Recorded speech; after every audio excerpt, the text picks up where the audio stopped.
মামুর বেটারা 15টা বছর তোরা মানুষকে তিলে তিলে জ্বালাইছস। নতুন কইরা দেশ স্বাধীন হওয়ার পর তো তোরা ভালোই আসিলি, তোগরা কেউ কামড়ায় নাই। তোরা তো গোপালগঞ্জে ভালোই আসিলি, নেতা খেতা সাইমসা সবগুলো একলগে খাওয়া দাওয়া করতি, ঘুরতি ফিরতি, খাইতি। শেষ ঝামেলা শেষ। কি লেগে তোরা যাই আবার সেনাবাহিনীর গাড়িতে আগুন দিলি? কি কারণে তোরা সেনাবাহিনীর গায়ে হাত দিলি আমার বল? সেনাবাহিনীর গাড়িতে আগুন দিলি, এগরে হাত দিলি, এগরে মারলি, তোকে ফায়দাটা কি হইব ক? কোনো ফায়দা হইব? সুখে থাকতে বুদ্ধি গেলাই না তোকে সেই অবস্থা হয়েছে। সুখে থাকতে বুদ্ধি কিলাই, সুখে আসিলি না, এখন খামাকা ভূতিরে কিলালি। এবার ভূতি যখন কিলাইব তখন তো আর ভালো লাগবে না তোকে। কে যেন বহুদিন আগে কইছিল যে দেখবি এমন একদিন সময় আসবে বাংলাদেশে যেদিন গোপালগঞ্জের নাম সহ মুছে দেব।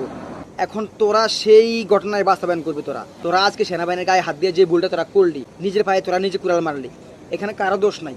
15টা বছর যে তোগো হইয়া পুলিশ, বিজিবি, র্যাব, যত বাহিনী আছে সবাই যে তোগো হইয়া সাধারণ মানুষকে অত্যাচার করছে।